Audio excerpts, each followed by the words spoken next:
Hello friends, welcome back to my channel. As you all know, in my previous video I explained completely about the three major principles of the chess. Now in this session I would demonstrate the consequences that you would face if you didn't follow the principles through a game. So are you interested to know? Let's get started. So here in this move, white opens with e4. So e4 move controls these two squares, this one and this one. And if you see, this move also frees up his bishop and also queen.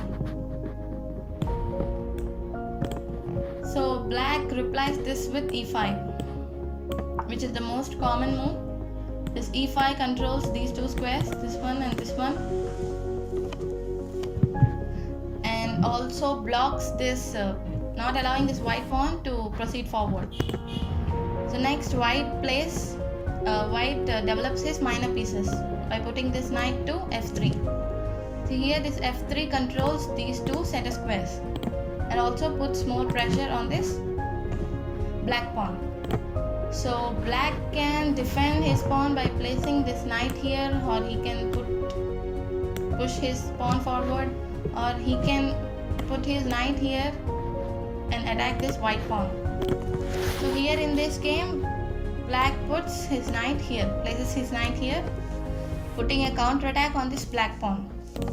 So here white has the chance to capture this pawn, or he can defend this pawn by placing this knight, or he can push his pawn to support it. So instead of doing all that, he just simply puts his bishop to c4.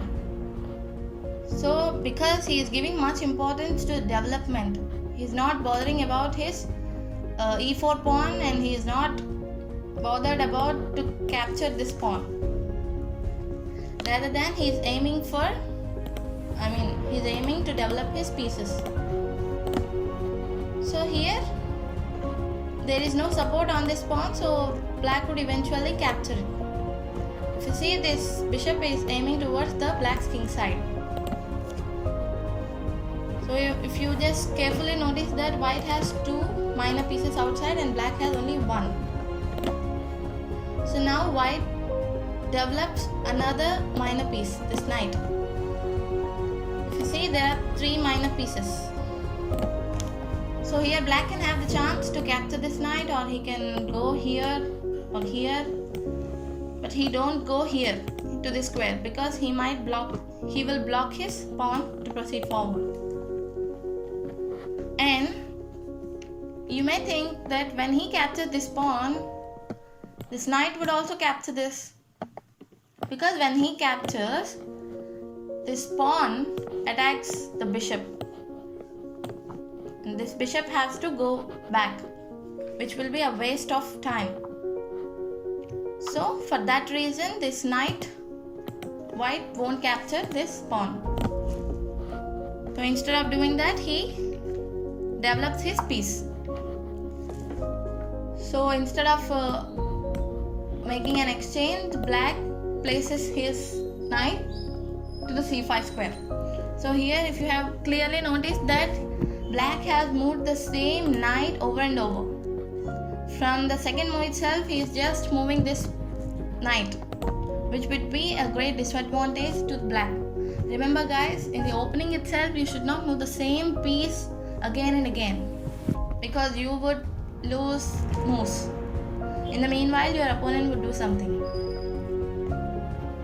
So now he captures this pawn, because even this, now at this position, even this pawn comes, this knight would capture. So if you see, these two pieces are aiming towards this pawn. You can capture this pawn by this bishop and make a check on the opponent king, or you can capture this pawn with this knight and make a fork on this queen and rook. If you don't know about fork, then watch one of the previous videos in which I explained completely about the fork tactic. So black fears that he might lose this pawn, so he just pushes his pawn forward and makes an attack on this knight. So if you have carefully observed that he had opened this diagonal, So white immediately places his queen and makes a check on this king. So he might place his pawn forward, or he can push his king forward. If he do so, he would lose the chance of castling. So he don't want to lose the chance of castling, so he puts his pawn forward and makes an attack on this queen. So again white keeps a check. So black king cannot capture this because this bishop is well developed by this knight. So the only move is to come forward. So again white keeps a check with this knight. So if you have carefully observed that white is gradually going towards the black's area and bringing the black's king outside. So black king cannot go here, he cannot capture this, he cannot come here because they are all well supported. So the only move is to come here. So again he keeps a check with this knight. So this king cannot capture this because this is supported by this bishop. So the only move is to come here. Again he keeps a check with this knight. So he cannot go here, here, here. The only move is to come here, attacking these two pieces. Don't worry about this piece, this knight, because it is well supported. So white should bother about this b4 knight because this is not defended. And if you have carefully observed that white is not giving at least the chance to capture the queen. He's continuously keeping checks and black has no chance to capture the queen. So black doesn't bother about his knight and he keeps again a check with this pawn. So black cannot capture this because rook is defending it. See, if you carefully observe that black is not bothering at least for his knight. He's ready to sacrifice it because there is something aggressive. Captures. Again he keeps a check with this pawn. He cannot capture this knight, king cannot capture because it is developed, supported by this bishop. So the only move is to come forward. So here there is a most typical move which makes a checkmate itself. Can you find it?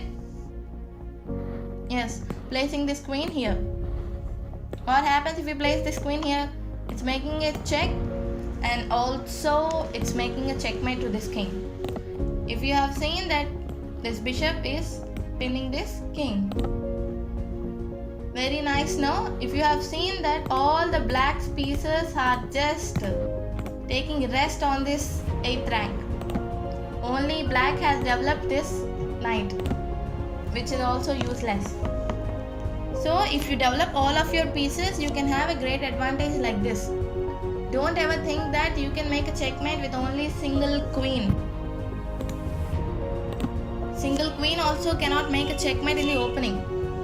You will make a checkmate in the ending.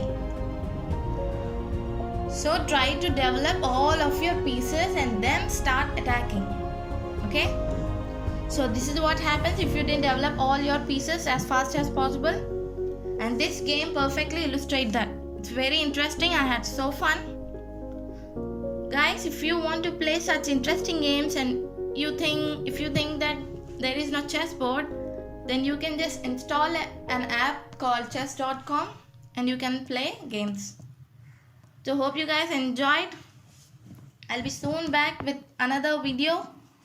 Until then, have a nice time. Bye.